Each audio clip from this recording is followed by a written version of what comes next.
The boys, I'm Terrell Lewan. And I am Will Compton. And you are listening to Like a Farmer.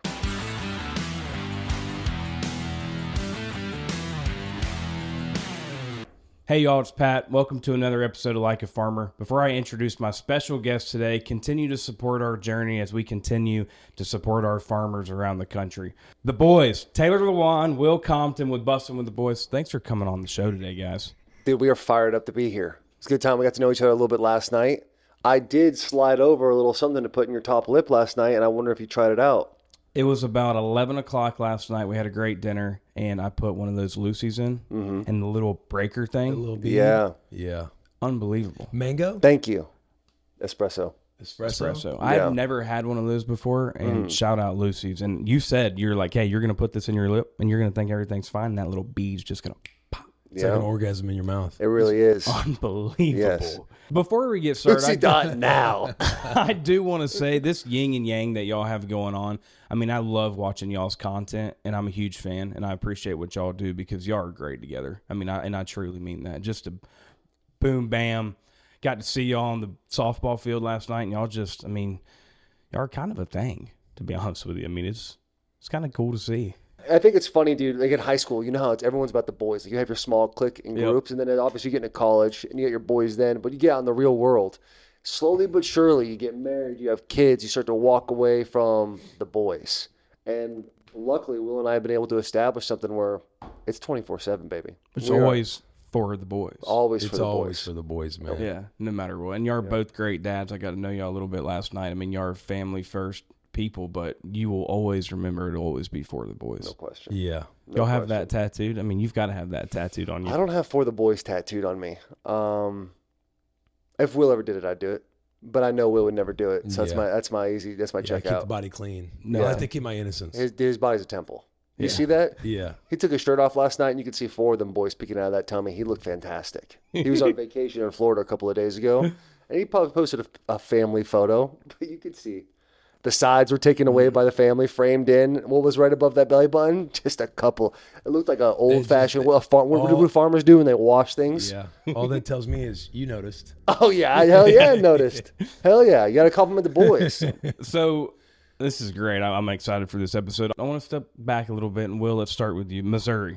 And you talk about the main reason why we started the show, Josh Allen and I, and we want to celebrate rural America and that lifestyle. We got 60 million people in rural America, but it's the people outside of rural America that are trying to embrace that lifestyle now. We talked a little bit last night. Bill Gates, right? I mean, you talk about buying up farm ground. Bill Gates. Gates. But everybody's listening to country music now. I mean, Beyonce's got a country album. Posty's got a country. Everybody's moving to Nashville. Yeah. Y'all stayed in Nashville. A lot of collaborations going on. A lot of collabs going. But how was it growing up in Missouri? A couple thousand people in that town. Yeah, a couple thousand out in shout out old Bonne Terre, Missouri. Bonne Terre, Deloge, Park Hills, about an hour south of St. Louis. It wasn't much, but you don't know it until, you go to the city, you go to St. Louis, then getting out and going to Nebraska. That, to me, I thought was a big city, but apparently, Lincoln, Nebraska is not the biggest city. And then you go out to Washington, D.C. So I feel like I've gotten to experience a lot of different cultures. But growing up in Missouri, man, a lot of gritty people, blue collar, middle class. It was a lot of fun. I had a blast. I played all the sports growing up. Did all the things in high school. Had a lot of fun with the fellas. Shout out the OG Best Friends group chat that I'm still involved with. Name them. Logan, John, Chuck, and Nick. Yeah, so shout out the boys, man. Good boys. Yeah, is that one of that group chat? Like if it ever leaks, y'all are probably no. Honestly, I wouldn't say that group chat. The one that if it ever leaked, that one's called Free Island. And who's in that one? That one, I won't say names. Name one though. Just put one name out there who is like, please, Will, don't. He's watching this right now. Like, no, dude, he's please. sitting at the edge of his seat right now. Yeah. Josh Mitchell. There he is. We knew it. Oh, but that one is it's been a group chat we've had since college, and legitimately every day. Every day that thing is active. Not a whole lot of experience in farming. Not a whole lot of experience. The one job I did have, we jerked off a cow, and that was pretty much the end of my career for me. It was my first and last day on the job, if you will. I did see that online. I mean, why is that? Why did that scare you off a little bit? I think I was just a young pup. Like, just, you're trying to find different kind of summer jobs. Your mom's kind of throwing you into everything just to, I guess, get out of the house or get out of her hair. And one morning, early morning, I'm thinking we're just going to go feed some animals, pet some animals, walk them maybe. You never know. Just taking for a little stroll. And next thing I know, they're cornering this broad in the little neck harness thing where they trap their neck in there. They kind of corner this broad in there, and then they bring in the big fella, and he just starts kind of grunting coming in. Jumps up to mount her and kind of misses a couple times, and then, you just hear, hey, they're trying to push us aside, and I'm just standing there looking up like, what in the is happening? Then you see somebody just jump in there with a flashlight, slip it on. A few seconds go by, they slip it off, and then they're like, good work. And then they get the bull off. He doesn't actually get to penetrate. And then they send him back to graze the field. And from that moment, I remember they're like measuring the semen in the back room, and I'm just thinking like, when's my mom coming to pick me up? Hey, isn't it wild when you see that in the bull, how like intense it is, and the minute it nuts, it's like, I'm cool. Yeah, it's just like yeah. the most relaxed, like Yes, a total bro. change of personality. What a tool they have on them, though. Yeah, those boys. It's hard work, man. I mean, shout out the farmers. I mean, you got Shout out the farmers. Shout out That's to for farmers. damn sure. Nothing like jerking off a bull to really get you appreciate farmers, man. Yeah. And then Taylor, I mean, I think it's cool to see. I mean, obviously you had a great career here in Tennessee, and for both of y'all, I mean, y'all decided to stay here in Nashville, and y'all are kind of embracing this lifestyle. And what we just talked about is like people are moving to this town to embrace that lifestyle that, in my opinion, we're trying to kind of shed light onto it, whether it's sports or whether it's country music or being outdoors, hunting, fishing. Why did you decide to stay in Nashville after? I think it's a battle that I have on a consistent basis of like, do I always want to be in Nashville? Do I not? Like, the reality of it is you spend almost a decade playing a sport for one team in one area, and you can embrace the way you were for as long as I did. And the ebbs and flows, like the way my career went with the team was like, we won 5 games in the first 2 years. Like, there was nobody to see in those stands. Like, we played the Steelers, it's all Steelers fans. We played the Cowboys, it's all Cowboys fans. And so these bigger fan bases would come in and just take over the entire town. And as we started to play, we would go 9-7 for like 5 years in a row. And we had a couple of 11-win seasons. I think there was a 10-win season in there. And you just kind of see the culture changing of that and the embrace of like the entire city of Nashville buying into, because Nashville's a destination spot. People want to come here. So any opportunity when you see your team is playing Tennessee, like, oh, we'll get the boys, we'll get the ladies, we'll do a couples trip, we'll go down to Broadway, we'll get shit-faced, I guess we'll catch the game if we want to, type of thing. And being a part of that was super special. The way the people here embraced me did. I remember talking to my dad like 3-4 years into being here. And I was up for a contract, and I was like, I don't know if I could go anywhere else, because if I do, I don't think I'd be accepted with my personality. Because offensive linemen are kind of in situations where you're supposed to be seen, not heard. And I obviously did not take that approach the entire time I was playing. And so it was, I thought, if I was a Patriot with Bill Belichick and those boys, like, it would not have gone over well. If I was in these other places, it might have been more difficult for me to kind of fit in.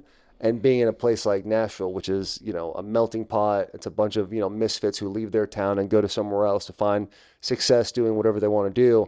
I felt like I kind of belonged in that situation. So all that being said, like, it's beautiful, it's fun, there's always something to do. My kids, my oldest daughter is 6 years old now, and she's kind of at the point where she's establishing friends, and it'd be very tough to uproot her life now and move her somewhere else. I grew up out west in a small town as well, but going back there, it just doesn't seem like it's ever going to happen anymore. Yeah, Sacramento for you, right? I was born in Sacramento. And then moved to Arizona. I moved to Dallas, Texas Okay. for 6 months, which nobody really knows, but I did want to dive that in there so I get some Texas pride out there. And then I lived in Arizona, and I grew up in Cave Creek, Arizona. It's 5,200 people. Only place in the world you'll find an old truck, a Ferrari, and a horse parked in the same parking lot. It's a big touristy kind of town. And in the wintertime, it's flooded in the streets for the entire weekend. There's a place called the Buffalo Chip where you go in there, sign a waiver, pay $50, and you can get on a real bull. And there's like these stands that are like packed out, and it is a wild fucking time, man. Spent a lot of nights throwing up on that dirt. It was a good time. So you used to do it too? No. Okay. No, I'm 6'7". I did a mechanical bull thing in high school at Cactus High School one time. They did it. It was in the gymnasium. It was like a pep rally type thing. I'm like, oh, get on there, Taylor. You can do it. I was on that thing for maybe a second. They barely gently moved it to the left, and my center of gravity threw me off that boy. So I like to watch. Not the bull stuff, but I like to watch. Doesn't Cave Creek get up to like 100,000? Yeah, I know. In a on weekend. weekends? Yeah. It gets nuts. The parking's insane. The town itself won't allow any franchises, so it's all mom and pop shops. They like, try to really keep it a small town vibe. A lot of ranches, boarding ranches. Western riding's really big around there, and there is one franchise, one beautiful franchise that came in the '80s that literally there's still a line out the door every time you go there, and that is the great Dairy Queen. Ooh, Can't yes, beat a sir. DQ Yes, Blizzy, sir. man. Dude, when any small town in rural America, I mean, you're gonna have a Dairy Queen. It's just kind of a staple. You might, I mean, Bon Terre had a Dairy Queen. Has a Dairy Queen. yeah. Still? Yeah. I mean, he's not going out of business. yeah, That might be no. the easiest investment ever. I'm surprised Hardy stays dialed in as long as breakfast, man. Hardy's breakfast is they so have. That is good. true. Some good biscuits and gravy. Dude. See, out west, we call that Carl's Jr. Okay. It's a star, right? It's a yellow star. Yep. Yep. I think it's Yeah, it's crazy the that they same. rebrand when they go east. That's It's kind of wild. like Checkers. What is Checkers? Checkers and rallies. Rallies, yeah. See, I don't know. We talked Great about, fry. Great French fry. Yeah, we Bro, talked it's about Checkers the other best day. Fries. The best, right? Yeah, I and they're think so, open too. till back in my hometown, like 3 or 4 a.m. Man, so you slide through there. Hold on. The best fry? Yeah. Checkers, rallies. You were talking about Burger King having the best fries. Oh my Oh, that's crazy. gosh. You weren't listening when we did the tier talk. They're like, "What do you think the best fast food fry is?" And I said Chick-fil-A, and then I was like, "But probably if we're talking true fry, traditional fry, Checkers or rallies." So what was I the- said Burger King because I was explaining the type of fry when doing my shout out, no free shout out. I was explaining the style, the thicker medium body style versus a skinny, stringy Gotcha. McDonald's. All right. And I threw in the Burger King has a better fry than McDonald's, and that's what kind of opened up the worms that I'm like a Burger King purist.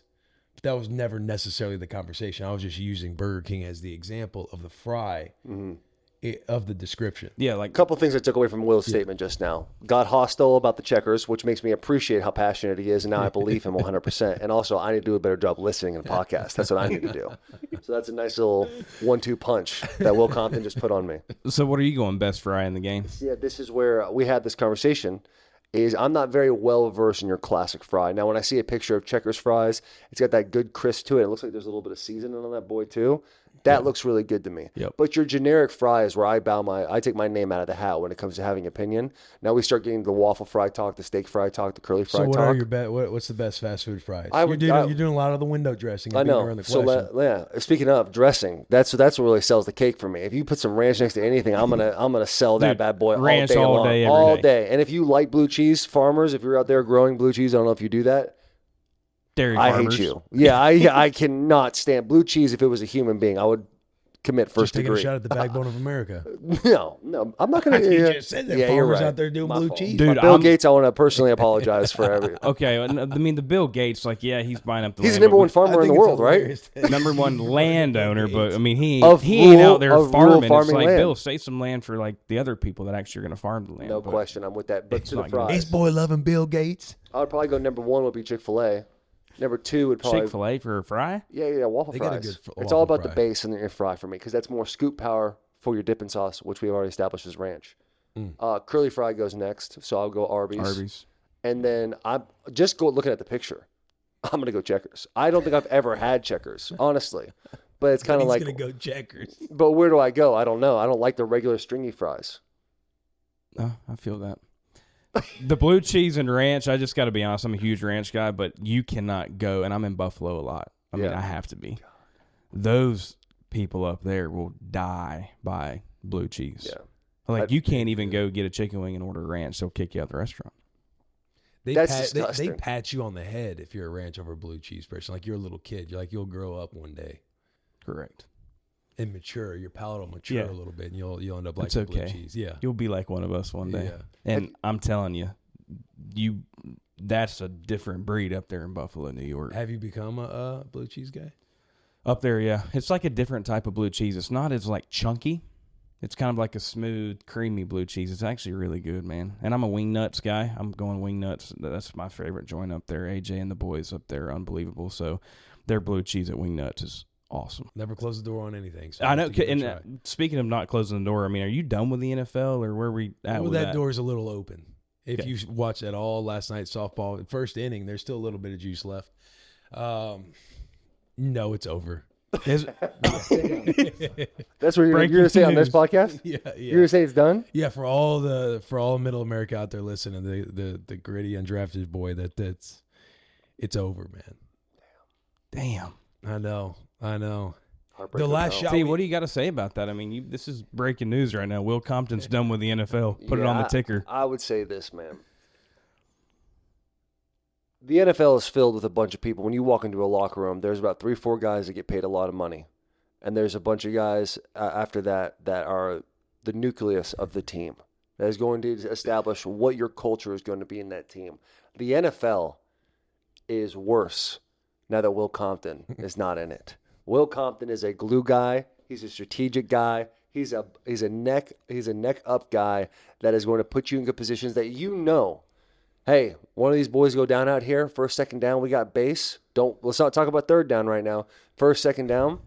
Don't worry. If anybody goes down, we got comp. No problem. And there's that insurance policy that you have in your back pocket. There's no better feeling as a coach to have a Will Compton sitting in your locker room. And you know, I appreciate that. Yeah. He would look over at me. I'd be like, Now Alvin Kamara, cover one. He goes out to the slot. check rat.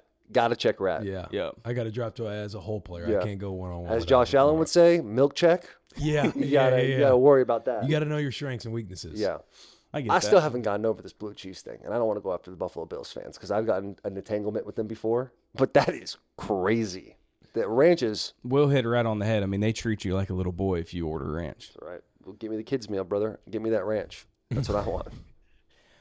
You hit it right on the head, too, because I do want it. The grit and the hard work that you have to come in as an undrafted guy. And what'd you do, 9 years in the NFL? I did 9 years, but Right. would have had 10. Goodell took away his 10th Yeah, year. Goodell took away my And 10th Brady. year.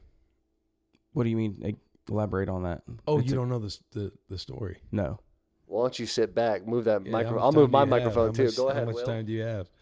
So going after my 10th year was going to happen. Arthur Smith calls. We want to bring you in for a workout. I go in for a workout in October. And he brings me up in his office, and he is essentially, I'm paraphrasing, but it's like, if you had a crystal ball, when would you want to sign? Check the calendar. We had our Bussin Bowl in November, Nebraska at Michigan. And I said, we will be fulfilled with all of our Bojangles sponsorships. And I would love to come the week after that. It happened 2 weeks after that, but I drive up at like 4 a.m. to go sign. And we had to make up like a separate agreement, a separate like addendum to the contract that we had with Barstool and Bussin that removes me from gambling, because at the time I had a gambling show, Bet the Bus, going on week after week. Went up. The Moneyball guy was like, here, make these. He kind of red marked some things. Let's change the language here. He changes the language and says, all right, this should be good. I'll send it into the league office. It should be back in 15 minutes. And then we'll have you at practice tomorrow. Signing for year 10. Year 10 was alive and well.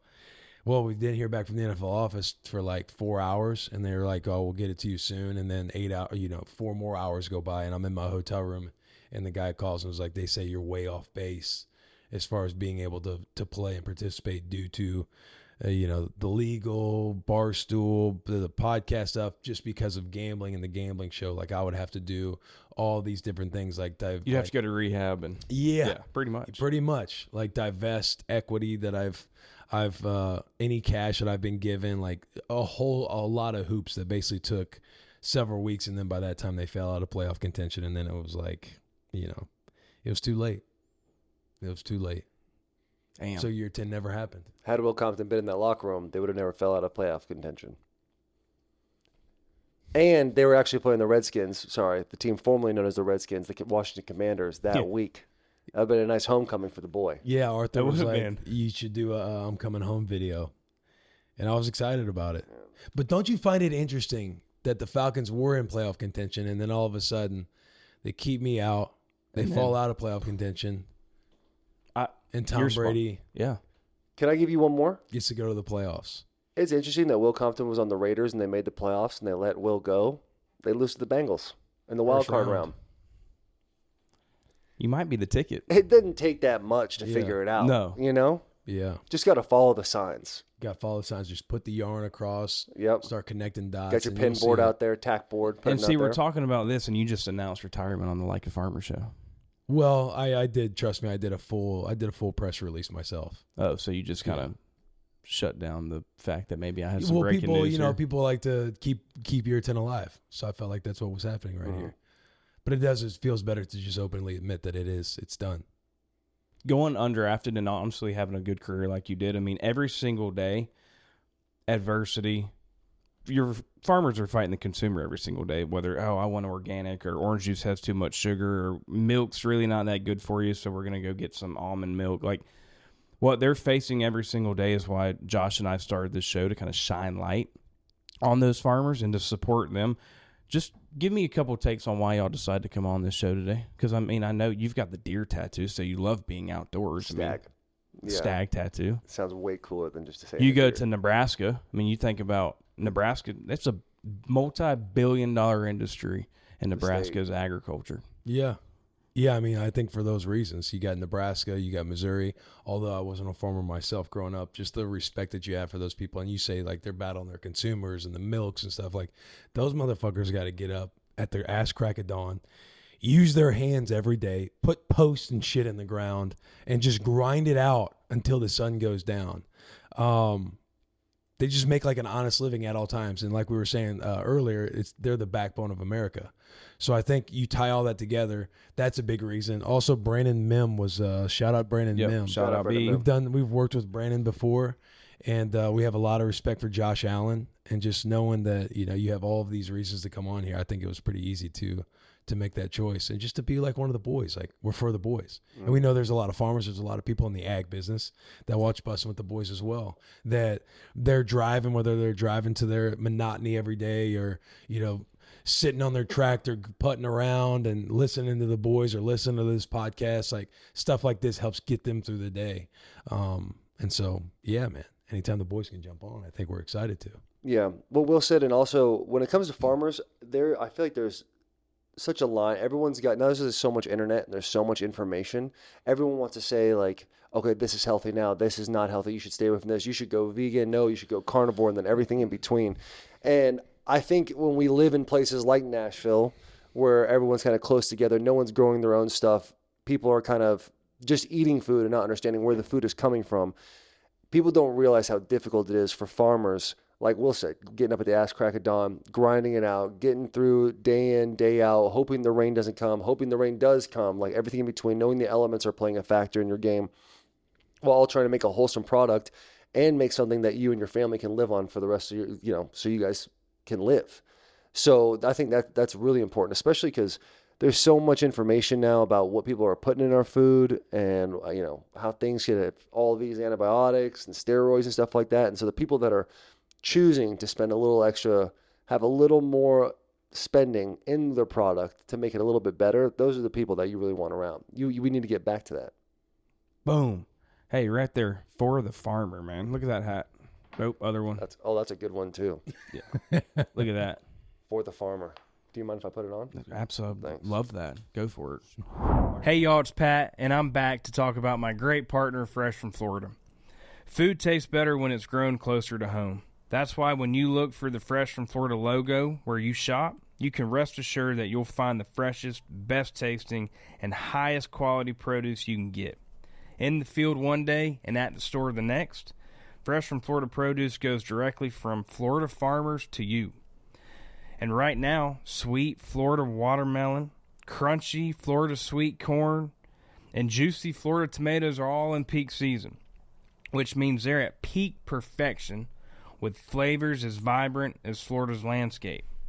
So if you want to step up your summer recipe with maybe a Florida watermelon and mozzarella salad, or maybe you're ready to fire up the grill, throw some of that sweet corn on it, or maybe you're looking for something simple like a cheesy baked Florida tomato, which is my favorite, with a little bit extra cheese, obviously, go to freshfromflorida.com to get free and delicious recipes like these. And while you're there, you might as well check out to see what else is in season and see how you can support our Fresh from Florida farmers. And as always, don't forget, there is sunshine in every bite. Hey y'all, it's Pat, and I'm here to talk about one of my favorite companies in the world, AgAmerica. AgAmerica is your go-to financial partner for all things agriculture. As the largest independent financial firm dedicated to rural America, AgAmerica is changing the game of ag lending and leveling up financing options for farmers, ranchers, and landowners all across the nation. And I'll let you in on a little secret. The thing that sets this company apart from the rest is the people. They understand firsthand the unique needs of American farmers and ranchers because many of them grew up on farms themselves. They take a farmer-focused approach to finance, prioritizing relationships over transactions to help you build a stronger financial foundation for not only yourself, but for your family. So whether you're looking to buy land or secure working capital, AgAmerica has your back. Visit AgAmerica.com today to learn more and see how they can help you achieve long-term financial success. Because don't ever forget, when farmers thrive, we all do. And I want to talk about college football. Like I mentioned, y'all have done a great job with y'all's show, especially on the sports realm. College football's changed a lot. I mean, what are y'all's takes when it comes to the NIL? And out of curiosity, I mean, what would y'all's valuation be if NIL was around when y'all were playing ball? I don't know that they could afford me.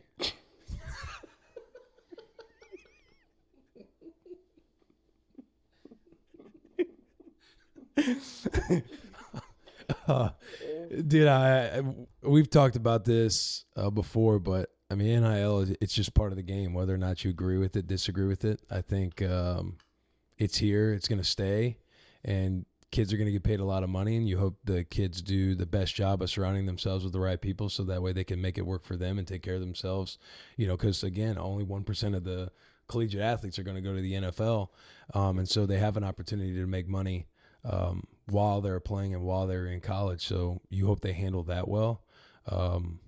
But yeah, it's just part of the game. I think the spot that they're in now is every day is free agency. So I think it'll continue to shift more to like the amateurism, the professional football league, to where there's contracts and you can't breach and things of that nature. But again, it's already here and it's going to continue to trend that way. It's interesting when it first comes out, the old man in you, back in my day type talk. Because when Will and I played for the NCAA, for it to be legal, they could give you a bagel, but they couldn't give you cream cheese. There are all these like crazy rules which you could and could not do. You could go and I would get $1,200 for a rent check, being on scholarship, and my rent was $550, not including utilities. And then you're trying to grind it out the rest of the month.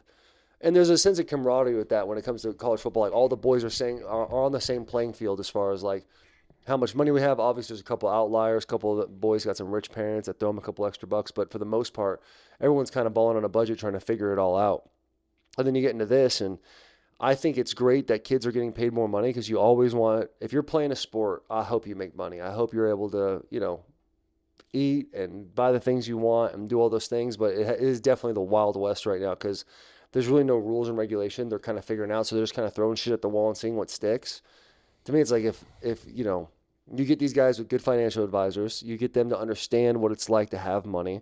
They're not going to run into so many issues because I think what's like 80% of athletes file bankruptcy 5 years into leaving the league. Mm-hmm. So that might go away a little bit. And then contractually having guys so they can't just jump back and forth. If they're going to pay you 7 figures, there should be some sort of language. It's like you have to be here for 24 months, 2 years, or 18 months, whatever it is. So I think as we go, there's going to be more lines drawn and more rules put in, and then eventually we're going to get to too many rules. It's obviously always going to do this like ebbs and flows of too much, too little. Yep. But finding those sweet spots of like that middle, where everyone's kind of winning, and these kids are actually being able to grow and learn. Because if you gave me some of the money those kids are getting, I'm dead in a ditch somewhere in Ann Arbor, Michigan. There's no shot that an 18-year-old Taylor is making it through college with any more money than I had in my pocket. What would have been the first thing you bought with your NIL check in college? Xbox 360. I don't know what I bought. What would buy?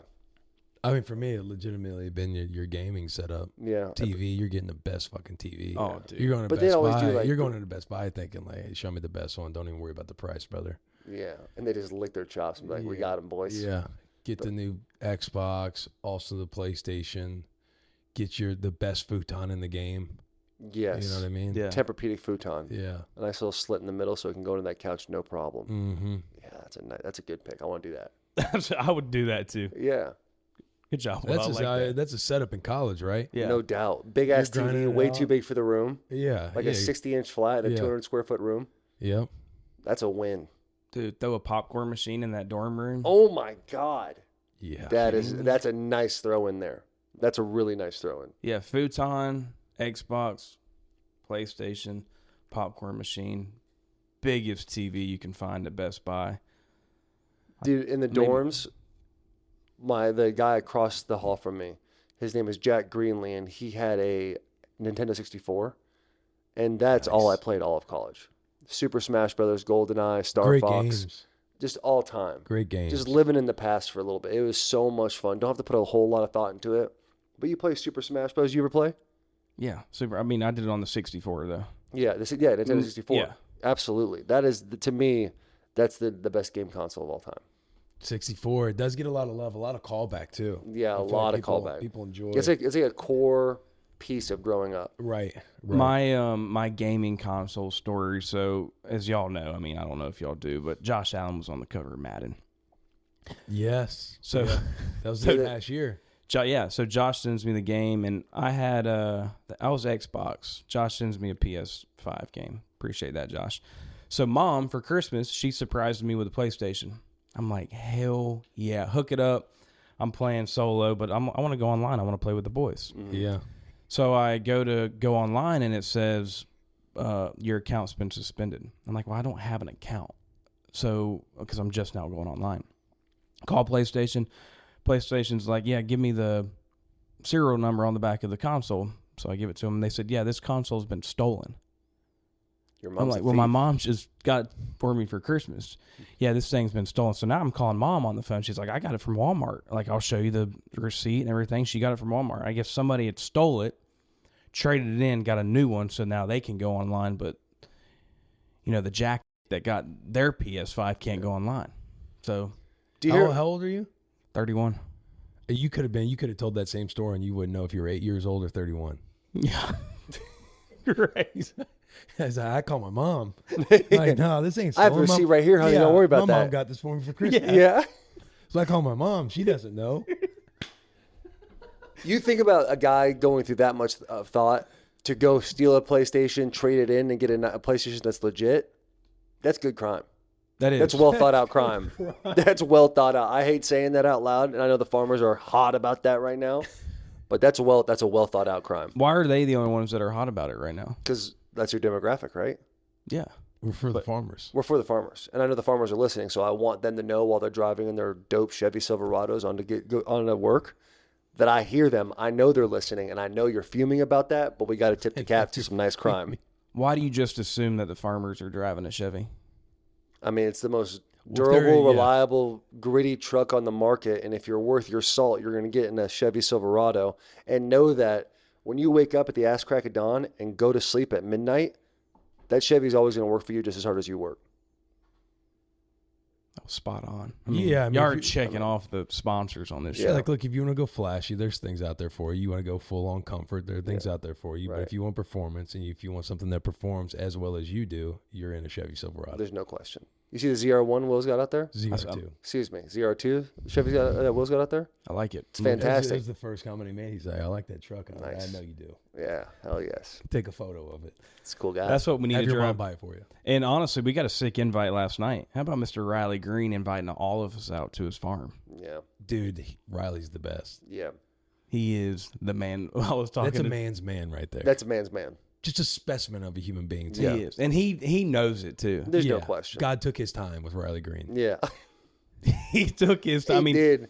Taylor. And Riley was a part of the building process. Yeah. He's that confident. Not a whole lot of ass. Like you want to get some squats in because I was trying to find a flaw. I was like, yeah, he doesn't have a whole lot of ass, but everything else. I mean, Jesus Christ. Even when you find something on the boy, like I was analyzing him from afar, and I saw his mustache, and I was like, that's a little too dark for his hair on top of his head. Like something's not matching up there. I was like, I'm gonna get him with this. Hey, you put a little Just for Men in that mustache? He goes, oh yeah, man, got to. And the way he said it, I was like, no doubt. Like, you've gotta get that shit out of there, man. I'm gonna Just for Men my mustache today. We were talking about it too. He puts off like, man, I don't like people. Like I don't like talking. Yeah, we But, talked about this last night. bro, you you love being in the action. Like you Loves love it. people. Yes, he loves the banter. He loves the boys. He's a guy's guy. He'll be sitting in the. He's you a know, cool guy too. He was sitting in the booth last night just chilling. Everybody just walking up to him. I mean, he's a cool guy. Yeah. Dude, fuck you, Riley. Yeah. I think I've been on the road with Riley this year a lot, and I think that might be where most of my DMs on Instagram come from. Is like, hey, can you introduce me to Riley? Yeah. My high school coach, he's the special teams coach now for ASU. He called me like 2 weeks ago. He said, hey, man, I never ask you for something. They hit you with the same thing. I never ask you for something, but my wife and I want to go to the Riley Green concert. I wonder if we'll meet him. We'll get him a helmet. We'll get him this. And I hate asking for stuff like that. So I send Riley a text. I'm like, hey, man, listen, tell me to fuck off if you want to. And I told him the situation. He's like, no problem. Puts me in contact with his assistant, sends him off. So good dude as well. Great dude. Good dude as well. Gotta love that. He's been on the bus a few times, right? Yeah. Yeah. We were talking last night. He's been on the bus every phase of the way. The gravel parking lot, the abandoned church, and now the little shed, the warehouse that we're in. I can't wait till I get invited on the bus. It's gonna be cool, man. Yeah, You're gonna a little like bit. it. Just keep working. Yeah. Yeah. Just, damn. That was my plug. to, Daily like, steps, man. If you're good consistently, you're great. that might be. So that'll be like the peak. Like I just keep working hard and I get invited on the bus. That means I made it. Yeah. So that's my goal. Essentially. And not only that, but you're behind the 8 ball because your boy Josh, he never responded to my message on his invite to Beer Olympics. Josh and I have the same financial advisor, and I even said, he's like, hey, I'm about to go see Josh. I was like, oh, cool. Give him my Who you number. talking about? Troy? Troy Nunes. Yeah. Nunes. That's my Nunes. guy. I told him, I was like, hey, man, give Josh my phone number and tell him, call me. I want to talk to him about something, and just put it in his court. Haven't heard a word. Like Josh. Great guy. Funny. Great guy. Funny. He usually responds to banter the messages. The seems dude- like a- You seems think like he's a big working? movie Is he quote working guy. right now at 8:45? he ain't working. Oh, he might. Wait, Let's call him. Yeah, it's OTAs. It's Tuesday, OTAs. yeah. At he's 9:45? Hey, I don't working. know if you want to do this. I don't know if you want to do this. FaceTime him? It's not going to go well. You don't yeah, I think? do think he is in OTAs. Yeah. If it's 8 to 12? yeah, What time is it now? 9:45 out there. Yeah, he's in the middle of work. Okay. He's Don't out there telling the FaceTime. boys what to do. Okay. 3-jet, X, Y, and Z. But Put the phone it's up. all good with us. We roll with the punches. No a little doubt. bit of disrespect we feel like has come our way, but here we are on one of his pods. The best thing Yeah. about us is we don't hold grudges. Yeah, not at No all. doubt. Yeah. No. He'll hear about it for the rest of his life, but we do not hold grudges. Yeah. You We can don't hear do it on that. our voice. Yeah. We don't care. Yeah. Can I ask you a question? Yeah, go for it. We obviously talked about Bussin' a little bit, but if there was like a top 3 podcast you would want to go on that's out in the world right now, what would be your top 3? Just to collaborate, get the brands going, reach more farmers.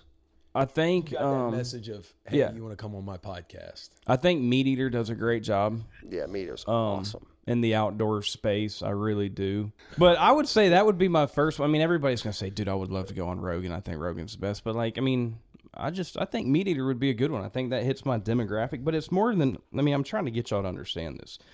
I'm not just sitting here talking to farmers. I'm sitting here talking to everybody to just understand, like, in every single aspect of your everyday life, you're dealing with agriculture in some facet, whether it's putting on your clothes, whether it's eating. Like, so I'm just trying to shine that light. Like, hey, this is a group. We do a great job, just like we did last night, supporting veterans and first responders and policemen and firemen and women. It's like we're missing the boat on supporting the people that feed us every fucking day. Like, I lost an uncle to cancer, man. I fight for cancer every single day that I can because I've lost people close to me to cancer, and we celebrate that for a whole month. But, like, why isn't the SEC doing just a week to support the farmers? I mean, they're not getting paid shit. I mean, they're out there working 24/7. Like, why do we not have something in these billion-dollar industries that are supporting the farmer? And there's nobody doing it out there. That was fucking good, wasn't it? You That know was what, man? very good. Can I tell you something? Y'all just locked in. We'll endorse you. It You was want to that- go? You want to run for give us that politics? clip, man. Yeah, that went hard. You want to get into politics? I've been asked. So my uncle was our commissioner of agriculture in Florida. Now he's the CEO of Ducks Unlimited, and he did 22 years in politics. And I mean, I thought you were going to say prison for a second. no. Hey, well, Hell yes. I mean, politics, prison. I mean, what Yeah. is there? Fine line. Yeah, there's. So no, not really, but I do. I mean, I'm passionate about this. I mean, 6th generation farmer. My mom raised me and my brothers by herself. She had to bury a child. I had a sister who passed away, and she was a single mom for a long time. She found a great husband now. Shout out John, stepdad. John. But like I see it every single day. My grandpa, who's 85 years old, he still has to wake up every day and go to the farm because it's not cool yet. And I'm trying to make farming cool again. And we need, the people my age and younger to come into ag, but there's no money in it. I mean, we're not paying them enough to do what we use every single day, whether it's eating or clothing. And I just got to do this. And I pitched this to Josh, and Josh was like, bro, I'm in. What do you need me to do? Because he comes from they still farm out in California. Why do you think farmers aren't getting the love they should get, doing as much as they do for the community, for the country? Because I think just the persona of a farmer is, oh, you're just a redneck, you don't mean anything, and we in our minds we don't need you, but we appreciate that steak or that hamburger or that chicken or that fish that we just ate, but keep on doing it, and we just don't shine any light on them. Like I'm asking you, what's another show or a podcast that's like trying to shine light on the farmer? I really don't. I mean, do y'all know?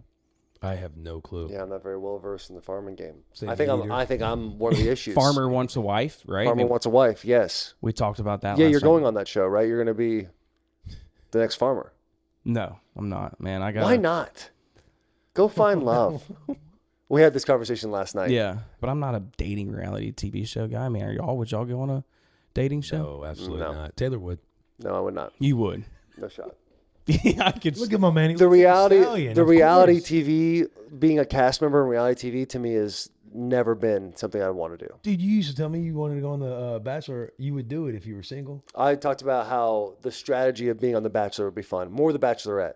I would want to be The Bachelor. Bachelorette. Because if you think about it, the first couple of weeks, hang out with the boys, making new friends, getting hammered in a house together. Yeah. Then stuff gets serious. Cut me then. Let me have fun with the boys. But no, I would not want to go on that show. It's so funny. You never told me that, but I know, but I just want to keep it going. All right, I want to play a game. Group right. challenge brought to you by AgAmerica. AgAmerica, presenting sponsor of the show. I love it. You talk about a company that's been for the farmer since day one, AgAmerica. Number one financial lender for rural America, for farmers and ranchers all across the country. I think they're in 48 states now. AgAmerica, shout out AgAmerica. Group challenge, all right? I'm going to ask y'all some questions, and y'all going to tell me which one is better at that. Will and Taylor? Yeah.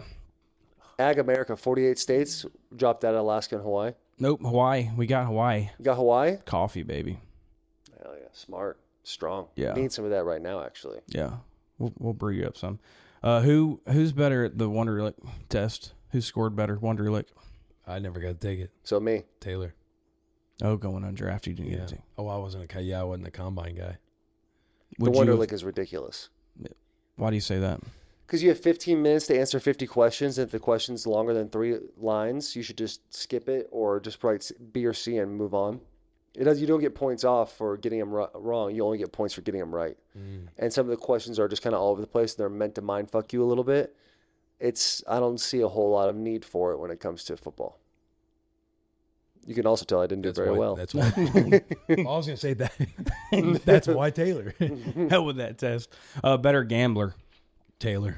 Thank you. Why so quick? Just because, your Numbers speak for itself. We don't have to get into them. And he has a love and a passion for it. I do. I love gambling. I have a problem. And you're hearing it now. It just hasn't bit me in the ass yet. When it does, I'll be one of those 80% of guys that file bankruptcy. We won't let it get that bad. You don't think so? Not. Well, if it does get that bad, just know I won't be in your life. Because I would have already tried. You know what I mean? Yeah, I appreciate you. Or you just dip it. Oh, looks like Taylor lost his juice. I'm out here. No. You know your boy would. Yeah, I know you got me. Hey, babe, I know you got me, babe. Yeah, Don't come worry on about now. it. Come on. Dave's calling for a babysitter for Miss Peaches. Who's he calling He's first? calling Will. For Miss Peaches? Yeah. Yeah, he's Yeah, calling. I'll watch absolutely. Miss Peaches. Dave needs anything. He's calling Will over me. Why is that? He just hates you. I'm not on his good side right now. That's for sure. Why is that? I took about a month off in the middle of a time that I probably shouldn't have. And Remember when Will and I said we don't hold grudges? Dave loves holding grudges. But, if it's earned, it's earned. So I would say he'd call Will for just about anything. He seems like a guy you do not want to get on his bad side. I don't know if being on his bad side's a bad thing. It's being on the side of I fucking hate this guy. That's the side you don't want to be on with Dave. But him, you be on his bad side. It's like Rico's on his bad side on a daily basis. I'm pretty sure if he had MySpace, he'd be in top 5 friends. So who's this? Rico. Yeah, that's funny. Yeah, because it's kind of just like I think Dave likes disliking, but as like a sense of being like, I like you. But not saying that goes for me. That doesn't. I don't think that plays with me too much. But if you're one of the guys that go on a champagne bottle, you don't want to be on that side. Your life might as well be over. Yeah. You don't want to go on the champagne bottle. Yeah. A lot of respect for Dave. Yeah, and the farmers. Thank you. Appreciate that plug. And now that we're on the Dave side, how does that, when it comes to y'all's relationship with Barstool, like where did that start, and who came up with the idea, like the Bussin and going to Barstool? Was that you, Will, or they reached out in the DMs? They slid. Yeah, I think I think the podcast, Taylor and I, when we first started. What's that? We were, gung ho on the pride of like, first athlete owned, active NFL player podcast. We're not going to be with nobody, right? Just us. And Barstool DMs, and we're kind of like, hey, whatever. That's dope. The podcast was Will's idea. The bus was my idea, and then Barstool slid into the DMs. Who from Barstool slid into the DMs? I think it was Gaz. It was the main page, the DM Bussin's page. Our producer at the time shot me the screenshot, and he was like, hey, Barstool wants to get on the phone. And they were just like, hey, just want to have a conversation. Didn't know if there'd be any interest there. So we got on the phone with Barstool, and they essentially talked about how they loved our tone, the chemistry. If we were to be partners, we just want to pour gasoline on your guys' fire. And so to see how serious they were about it, after we got off the phone, we followed up with like, hey, these dates, because Taylor was in training camp at the time. It's like these couple dates, there were like 2 days where Taylor had an off day. If you could fly in to Nashville and, we can have a conversation about it. They responded within 5 minutes of that email. I was like, we'll come on this date. And the CEO, Erica, and Gaz flew into Nashville. We had a good meal at True Foods. And we didn't talk structure, we didn't talk terms, any of that stuff. We basically just kind of had the same conversation about what we're looking to do, what we're interested in, how are we going to balance it with football. And they essentially just wanted to maintain contact throughout the season, because we were like, hey, we have about 15, 16 episodes already backlogged going into the season. We're just going to let those wear out, because we weren't doing the podcast in the season at the time. And after the year was over, there was some negotiating going on a couple months prior to that, but we ended up signing in February of 2020 at the Super Bowl. The signing with Barstool is funny because Will calls. He's like, hey, they're pushing back on, I think it was IP or something like that. It wasn't IP. It was, we were talking about merchandise. Merchandise for the boys. For the boys, because we had tried, I think, getting that trademarked or something. Yeah. When we were doing we started off 5-0, right? Yeah. Yeah. We're trying to get shirts made and everything else, but I want to say Barstool either grabbed it right around that time, that same week, or a little bit before, and so we couldn't get it. So one of our things was like, if we're going to make merchandise and stuff, like who do we get to have our merchandise like when the deal is over? It was something small like that. Something small. And so Will calls me, and I'm like, let's go to Barstool tomorrow. And I was like, all right. I mean, we don't got to do that. 2 days later, we fly to New York with Will, and then Will's suit, Ken. Yeah. And we go in for this negotiation, and we sit down. Was it Gaz? Gaz was there, or he was not there? Dave and Erica. Gaz, Erica, and then Dave kind of slumps in there, shoulders forward. Hey, what's going on? Gives me a limp dick handshake. And we kind of were like, this is what we want. We want for the boys. We want to own our IP. We want this. And Dave just goes, all right. Yeah, I don't see a problem with that. Yeah, I don't see an issue with that. And then kind of looks at all right. Looks at Erica, and she's like, yeah. All right, man. I guess we're good then. Yeah, that's cool. Yeah. And then literally that was it. Like I think like a week later, we signed at the Super Bowl in Miami. Yeah. Was it a 2-year deal? I think it was a 2-year deal. 2-year deal. We extended for 3 more football seasons. Yeah. We turned down the MG because we wanted to bet on ourselves. Yeah. Which could have been a dumb move. Which actually was a dumb move. Yeah. Knowing now, if you have an MG in place, they have to work for you a little bit. Yeah. To get you going. Yeah. And it was interesting. The first, like, the beginning part, you kind of do the car wash and then go on different podcasts and shows. And then they say gasoline on the fire, because that's what Barstool is. They own the internet. And I remember being in Arizona training, and I call Will and be like, they're not really putting gasoline in the fire. I remember the first like couple months was like, what if we made a mistake? But And also COVID hit. Yeah, but I don't look at everything. That was like, I'm looking at this. yeah, because I want to say there were Coors and Chevy was lined up. Yeah. And then those fall through. And it was basically a cluster fucking grind for everybody out there trying to, make everything work. And then a couple months later, man, it started to really take off in a big way. It was awesome. Barstool's been a huge help. And y'all were still playing in the NFL at this time too. Yeah. Yeah. That was when was it? Year 2019. Yeah, 2019. So you guys made the push for the AFC Championship. I was in Oakland. Then we were back 2 quarters together. away from a Super Bowl. The boys reunited in 2020. Yeah. Yeah. The NFL's changed a lot too. Man, what are y'all's thoughts on the current state of the NFL when it comes to? I mean, they've new rule changes after the coaches' meetings this year. Got 17 games, maybe going to 18 games. I mean, current state of the NFL. What are y'all's thoughts? I hated it when it went from 16 to 17. Yeah. I thought that was nuts. You And want to now- stay at that 16 game? Yeah, and you know why they do it. They do it to make more money, which is completely understandable. I mean, they're a business, but it's like, bro, the fight between Monday and Saturday to get right for a game on Sunday is so underrated. It's like the farmers of football season.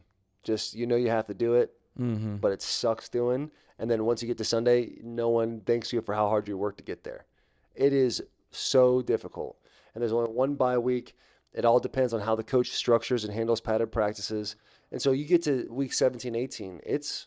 You get on the back other side of week 10.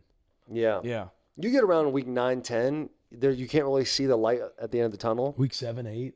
Bless. Week 4. Anytime yeah. Week 1, you're just like, oh my God, dude. It's a very, very difficult game. The injury rate's 100%. No game you walk out of that you play significant snaps in, are you going to be like, yeah, I feel good. Right. Yeah. Something always hurts. I mean, y'all just played a softball game and y'all are hurt. Feel terrible. Yeah, I feel my knee brutal. hurts so bad right now. Yeah, feet, knees. What did y'all leaving Nebraska, leaving Michigan, you're not going to play in the NFL. Like, what did y'all want to do if y'all weren't going to play ball? I would have got into coaching right away. I think football coach. I didn't even think about it. You knew you were going to the league. Yeah, my first meeting at Michigan, I sat down and like, hey, so what do you want to do? I was like, I want to be eligible because I'm going to the NFL. I'm like, well, statistically, I was like, no, I'm going to the NFL. I got super lucky, but there was never a plan B. When I was almost ineligible in high school because of my grades, I was like, okay, I'm going to do construction. That's what I'm going to do. Go lift things, move it around. I didn't have a whole lot of talents, brother. Just a really good security guard. It's just a unit wanting to play in the league. Yeah. And if you weren't going to make the league, security That was guard. it, man. That or a life of crime of stealing PS5s and trading them in at Best Buys to get new ones. iPods. That did not That's the bode well for direction me. Mom went to. We'd like to take a minute to talk about Blue Otter sunglasses. Blue Otter sunglasses are the shades of choice for country superstars like Luke Combs, Cody Johnson, Riley Green, and Hardy. With Carl Zeiss scratch-resistant lenses, Blue Otter has partnered with AgAmerica to create the Like a Farmer frames, which benefit farmers and ranchers in rural communities. 10% of each purchase of the Like a Farmer Blue Otter sunglasses goes to AgAmerica Giving. Go to blueotterpolarized.com and search Like a Farmer. You can also go to likeafarmer.com and click on merch. We got breakfast, which I'm fired up about. Where y'all going to I can't breakfast? fucking wait. Stay golden. Fire spot. Is it? Yes.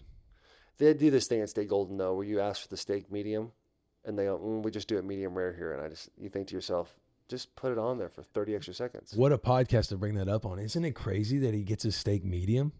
That is. I know. I knew what I was saying when I got into it. Listen, I've done the I Your want to voice be is cool raising, guy. so I don't know if you did know. I've done the I want to be cool guy. Give me the steak Philadelphia, blue in the middle type stuff. It just doesn't do it for me. Yeah, but medium rare just seems normal. I though. like a steak a yeah. little more tough. You're eating beef jerky over there. No, beef jerky is beef jerky, brother, and you know the difference. There's no dehydrator when it comes to a medium steak. I just like a little more cooked in the middle, and I think that is right where I like to live. with what y'all are doing I'm moving. Sound off in the comments. Yeah. I'm leaving that conversation. How are Farmers you pulled ordering over your in their steak? Chevys. They're like, this fucking guy, A man. medium rare. Yeah, Medium rare guy. It depends where I'm going. I might get a rare.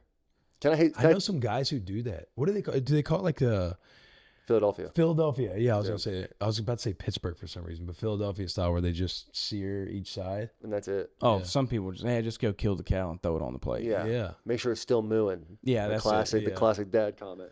I'll tell you what, and you guys are gonna hate this too. Medium rare plus.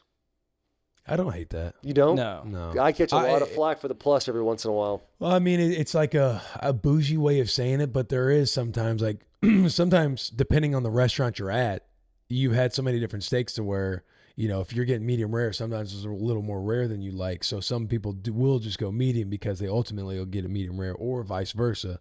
So I think people try and get more specific on, hey, I like medium rare. I also like medium. Don't do the extreme either way. I'm saying medium rare plus to really tell you that it needs to be cooked to this level. So I don't hate It's a great that. explanation. I don't hate It that. all depends on how much you're paying for the beef.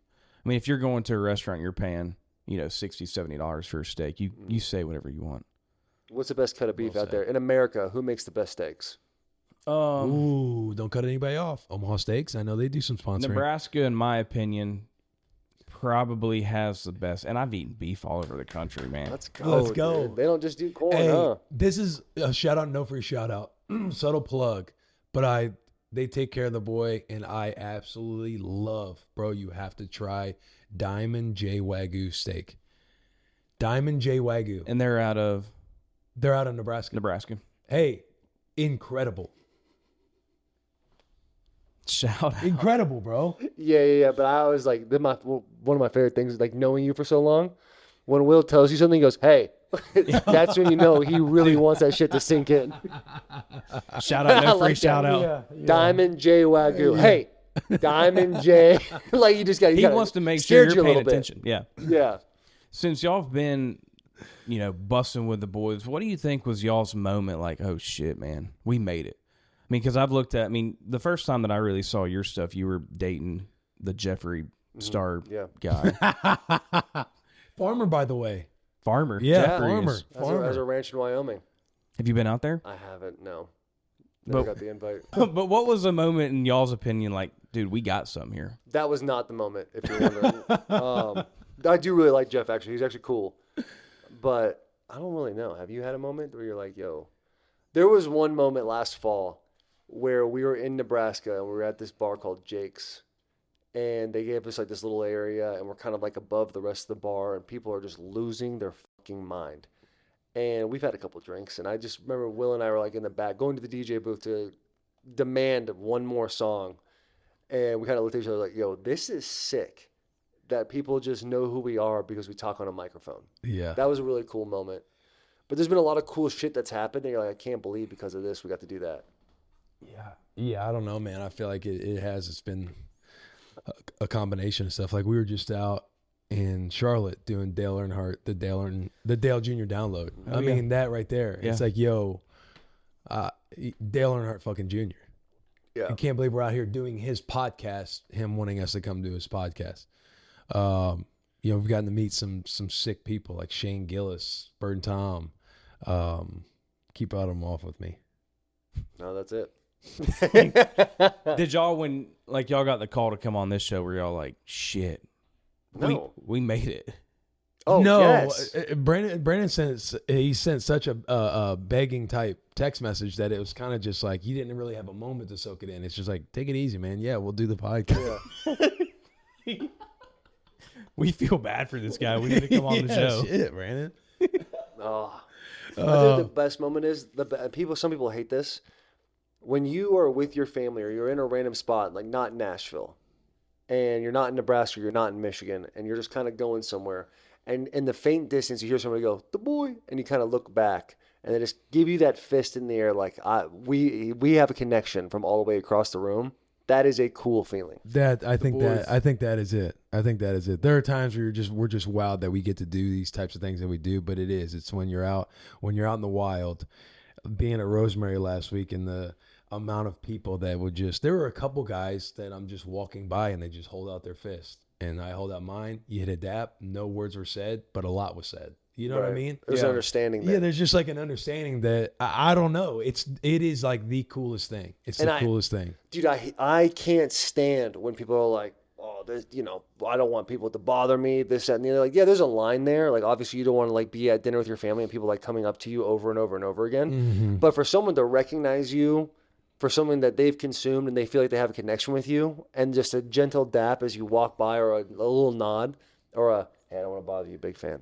Yeah. And they keep walking. Yeah. Dude, that is the coolest thing ever. And for people to not take that and hold that and be like, that's really special, they're taking a lot away from themselves. Or you see somebody rocking one of your hats. Just in the wild. Shirts. I like that call in bro. the wild too. Because people do like just pretend like it doesn't matter. Dude, someday all of us are going to go somewhere and no one's going to know who the fuck we are at all. That time will come eventually. There's going to be other podcasts. Eventually, we're going to not do it. We're going to retire, settle off in the distance, and to not appreciate people coming up to you and being like, hey, man, appreciate you. Be like, that's fucking cool. Dude, that's awesome. I mean, for the boys, I'll be honest with you. When my first podcast I ever did, I had Josh Allen. I mean, I was interviewing Josh. It was the first ever podcast. So I was watching some recent interviews that he did, and y'all's came up, and the For the Boys hat you were wearing, and that was the first merch idea that I had for my brand, was For the Farmers. That's awesome, dude. That's awesome. That must have been the power. It was me, him, and George. Yep. And we had to Yes, take a break. yeah. We had to take a Kittle. break mid-pod because Josh had to go throw up because he was hungover. You're exactly He's like, right. I hit about 13 old fashions last night. Old fashions. Yeah, Well, dude, he'll slam them, man. it's a lot of bitters. Yeah, that was my first merch ideas when I saw. Yeah, that but hat. it's like stuff like that. It's like, the first time when I went to Oakland and Max Crosby, he was a rookie at the time, but he's like, hey, this dude's a superstar. And you're kind of like sitting there like, what the? He's like, yeah, I was just watching your Brendan Shaw podcast last night in my room last night. And it's like your peers and like being at the softball game last night, and these country artists are coming up and just being like, hey, it's really cool what you do for the city of Nashville. And it's been awesome. I've actually kind of watched you guys grow since like year 1, year 2. And it's cool to see where it's gotten to. And you just kind of realize like people that do kind of have a pulse on your situation. It's insane. It's surreal. Who's been the best interview that y'all have had? Oh, that's way too hard. The easiest interview is Bert Kreischer. Oh, That's the easiest. You don't have to say anything. Stu Feiner going up to Stu Bert is Kreischer. fantastic. Stu, he didn't Going say off a this word. past year. He was probably Stu Feiner was. What's the word to use? It's the most surprising. Most surprising, I guess. Yeah. Because Stu does, what's the show he does at Barstool? Sports advisor. Sports Advisors. And he has obviously a story of him living in New York and doing gambling and the bookie type thing for a long time. He's got a book. He'll tell you about it. Yeah. Bet you I can is what it's called. Yeah. And he came on the show, and Will was saying over, I want to get Stu, and I want to get Stu. And I knew he did Sports Advisors. He was going to come on our gambling show, S&P 500. And I was like, yeah, let's do that. And in my head doing the podcast, I was like, I don't know, I guess. Because I didn't know anything about Stu. It's one of the very few podcasts I sat there, and I was like just so entrenched in everything he was saying because he said it in such good detail and followed like the timeline chronologically so well that he sucked you in. You're like, yo, this could be an absolute movie. Yeah. I thought that was the most surprising from probably had lower expectations than I should have, and I was blown away. Right, because when you're looking at guests and everything like that, there's a sense of like, the name and their storytelling or their story, like how good could this be? And Stu, he would get on me every time we were in Chicago together. Just a wonderful human being, and you've heard through the grapevine, like Two for the Money, that gambling movie with Matthew McConaughey and Al Pacino. It's called Two for the Money, but it was apparently based around Stu's life. So I listened to him on Spittin' Chicklets, that podcast, and he was kind of telling the story and going through a story. And he's so good at storytelling, and he just has a way with words that it was like, we got to get him on the pod. And that one has been bigger than anticipated, I would say. Storytelling, in my opinion, that's my favorite part about this job. And we've had some great people sitting across from me on this show, and I think it's one of my favorite things to do. And the country music artists, like you've told me, I mean, those have been some of my favorite episodes. Yeah. It's like we're sitting here saying Stu. We're saying Stu. Yeah, it's just recency bias because we had him on the fall, and we doing it. What are we going? Year 5? Mm-hmm. We're going on year 5 now. Yeah. It's just there's so many good ones. Like we had Jelly Roll on who just came out today actually. Yeah. And Jelly Shout anytime out Jelly Jelly. sits on the bus, it's like the coolest thing to me is like how our relationship with Jelly Roll started. Because the first time I heard about Jelly Roll, I was getting my truck done, and I was getting some tires put on a little leveling kit. And this dude who's doing my truck's like, "Yo, your new podcast, you should get this guy Jelly Roll on, white rapper." I'm like, "No, like I don't listen to rap really. Like I know there's one white rapper to me, and that's Eminem, that type of thing." But I didn't think much of it, and so kind of said no. Then Shab comes on for the second time when we were at the church, Yeah. and Jelly Roll pops up, and he was so cool when he left, and the interview was over with Shab. One of the first things we said was like, "Yo, we got to get Jelly on." Yeah. And that's kind of how the relationship his started. wife Bunny would DM our accounts. Yeah, Pitching, having Jelly on and everything like that. and he was like a fan of the Tennessee Titans, like. Just you knew in Nashville, like Jelly kind of ran Nashville, like he was Yeah. like the mayor of Nashville in a lot of ways, and so being able to establish a relationship with him and finding common ground in a friendship, and then watching your friend go on an ascension he has, that's like one of the coolest things. He's the best right now. I met him Yep. at Augusta for the first time a couple of months ago, and he's like, "Hey, I'm in. I want to come on your show." I mean, he's just such a nice guy. He's a good soul, man. He's a great soul, and all the trials and tribulations he's had in his life, like he watched the Music City Miracle from Juvie. He was in prison for like, I think 10 years, a decade, and to have the optimism that he does is very special, because a lot of people, it's so easy in this world to get jaded, get mad about, this thing happened to you, that thing happened to you, play the victim card. Not with Jelly, man. He's the best.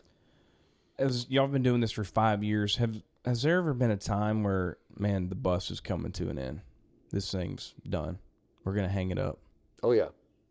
Really? I think for me, The bus is coming to an end. For me, there were times, never in a real way, but there were thoughts like when 2020, when I tore my ACL, I went down the tunnel of chaos a little bit for myself from a depression standpoint, sad boy city, where I was like, I don't want to do anything. And there was the times where I ghosted Will for like, I don't know, 30 days, where he would just like show up at the house or talk to my wife. And so that And was you would like hide from him, like not hide. Yeah, I just wouldn't text back. I guess hide for lack of a better word, because I just didn't want to do anything. And I think that's probably the only point I've been like, I don't want to do anything. I'm done with everything. I'm just gonna go away and hide.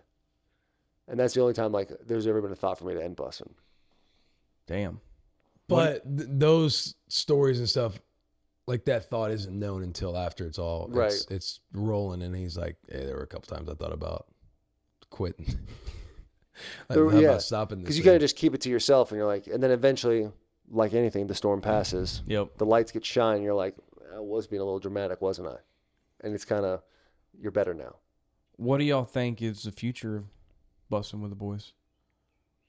I don't know, man. Who knows? Right? I personally, I love podcasting. I think I'll be around in some way, form, or fashion for a long time. Yeah, I'm sure there'll be some new opportunities presented to us, like as we continue to build, and whether that's do other shows, build out other things, seeing if understanding our future with Barstool, if we're going to get to remain a partner with Barstool for a long time. And that comes up That'll be in February. February 25. Yeah. That'll be February 25. So I don't know, man. I know right now we've thrown so many different things at the wall these last couple of years, especially this last year with, juggling our weekly schedule. Last year was, we did Bussin' on Monday, Bet the Bus on Tuesday, S&P 500, our NFL gambling show on Wednesday. I'd go to Chicago on Thursday. We'd be on the road for our fall tour Friday, Saturday. We do a spring tour. We've dabbled with training camp tour. We've done live shows. So we've done a lot of things. Some things take the energy and the bandwidth out of us. We've dabbled in even the music world with bus stop sessions at one point in time. And so we've thrown a lot of different things at the wall, and it's figuring out what things could be great, what things we want to spend time doing that kind of fills our creativity and our fun and enthusiasm and being around each other all the time. So I feel like we've learned a lot over the last year of things that we like, things that we don't like, things that we should do different. Hey, we've really focused on interviews in every part of the tour. Like maybe we do something different with the tour versus always being interview centric. Maybe our interview centric or centricity or whatever the word is just in our Bus on the Boys podcast. How do we get back to, having people on the bus doing the tier talk on the bus? People love that. It's trying to listen to your audience. It's all these sorts of things that we've dabbled with and done. And so I think right now where we're at is just really pouring in, getting people to Nashville, getting on the bus, doing those cool things like going to the Super Bowl, going to Dale, going to collabing on different podcasts like this one. I think that's kind of what we're focused on doing at the moment in time, and like really building that or feeding that organic base that we've kind of amassed over the last few years. Yeah. Y'all kill it at the Super Bowl. I just got to tell you. I mean, especially this past year, when y'all go to the Super Bowl, I mean, it's great content. And I appreciate that, man. Thank you, man. It's unique that, I mean, Will and I have had this conversation so many times, how when we started the bus, we had no idea this would come out of it, like it would become this big or anything like that. So to know what's going to happen or what we're going to do, we've had ideas and thoughts that have come and gone, but really it's like, life has a way of kind of showing itself to you as you just kind of keep going. Those new opportunities will definitely show themselves. Yeah, because it's just about capitalizing. Yeah, people chime in. Have you guys ever thought about doing a daily show or going more than once a week? We've done twice a week before. Brandon remembers. Brandon loved it. Yeah, he wanted us to do 3 days a week. And there's a lot that goes into it, man. So we'll see. I have no clue. We love what we're doing now. We love our partnership with Barstool, and we'll see what the future holds. Before we close out, one more game. Love it. Okay.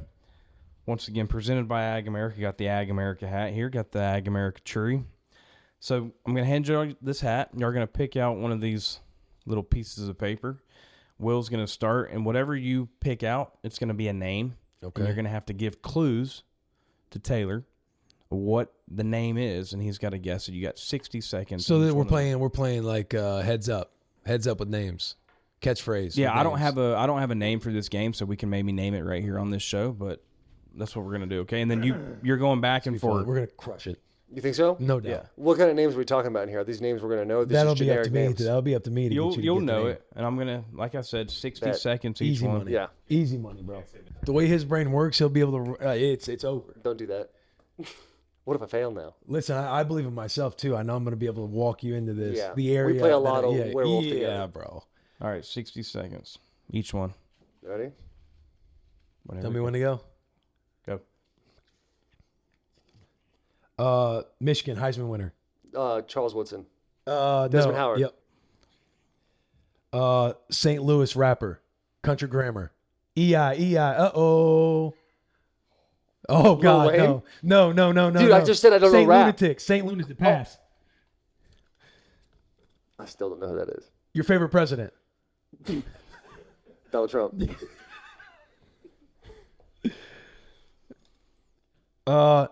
Legendary coach at Nebraska. Tom Osborne. Yep. Your favorite left tackle at Michigan? Jake Long.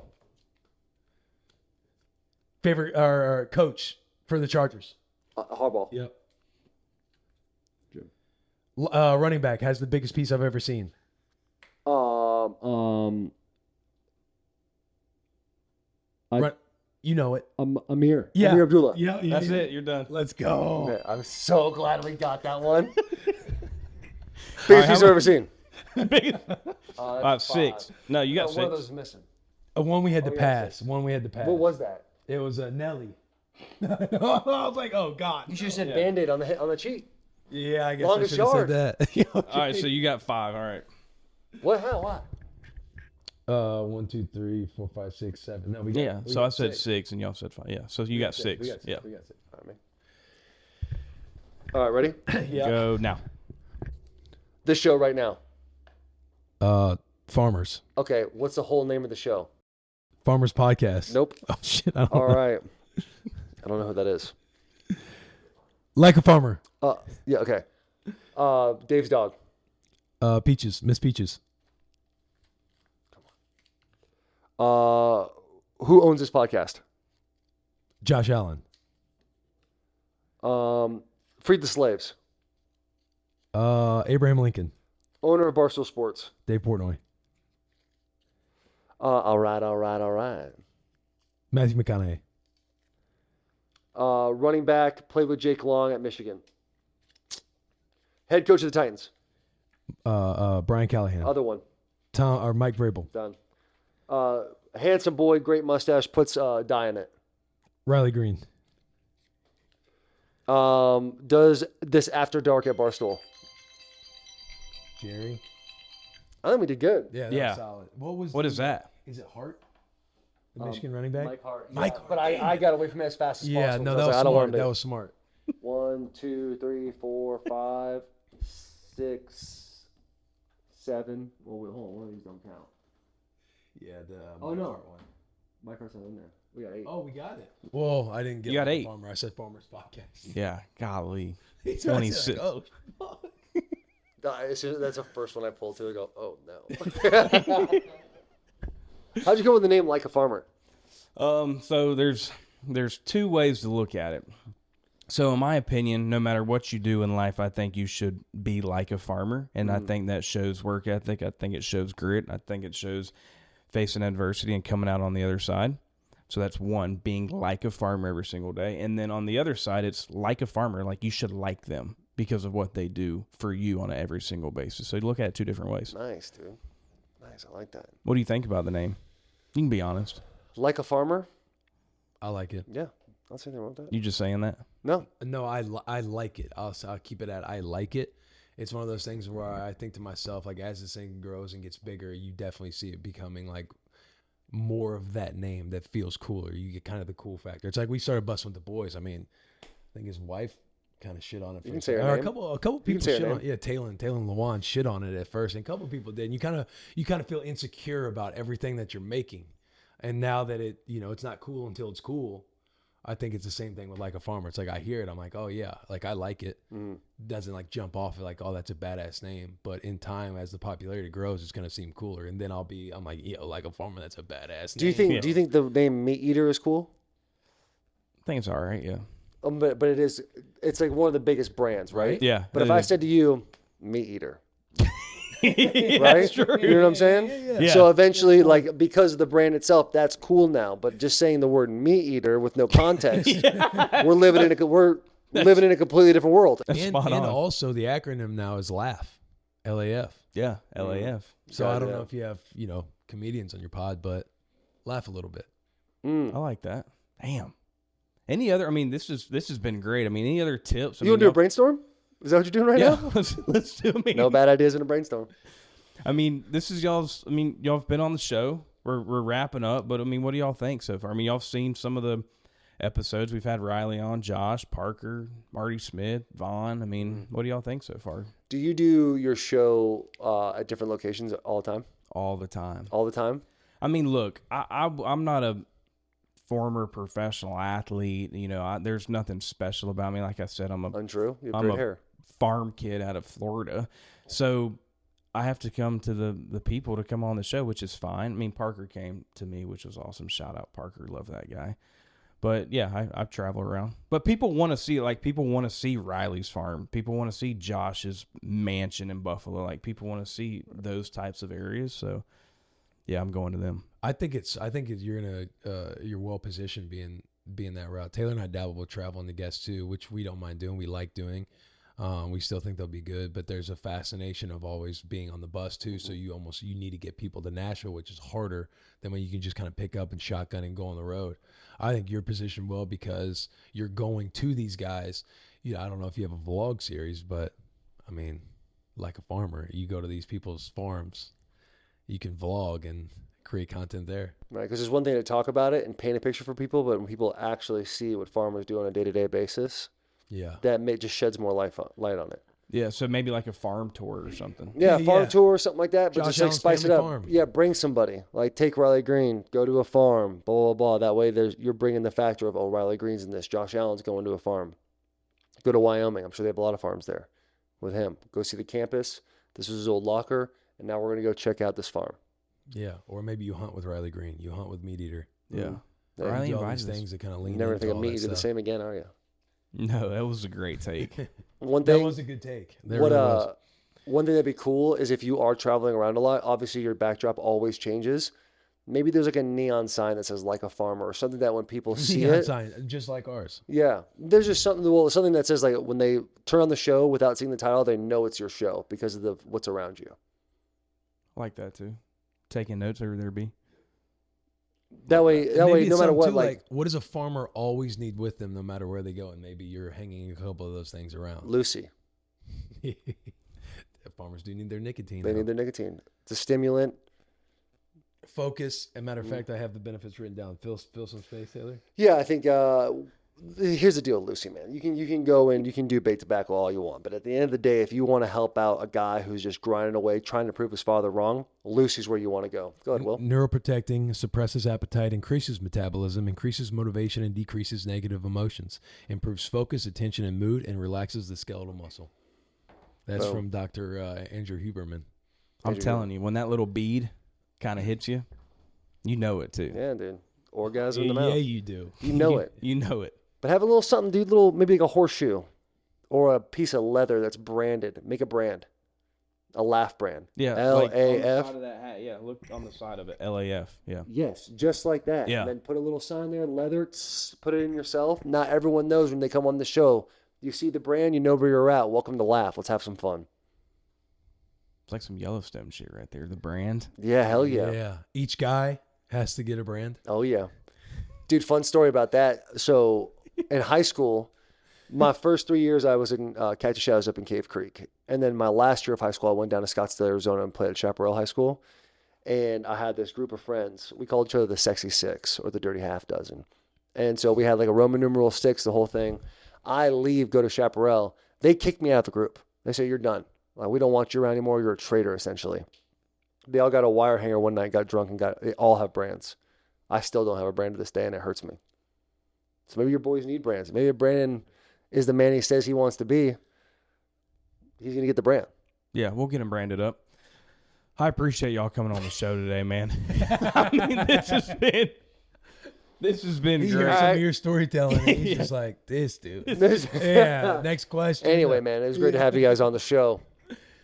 Seriously, like this has been the cool thing about starting this show. It's not people coming on the show that are, born on farms and understand farming. It's people that respect farmers and want to be in tune in that lifestyle. I mean, y'all have been doing a great job getting country musicians on the show, and maybe you'll have a farmer on the bus one day. Who knows? No question. But I appreciate y'all coming on the show. Thank you, man. It's been a Appreciate you. blast. Thanks for having us, dude. This has been cool.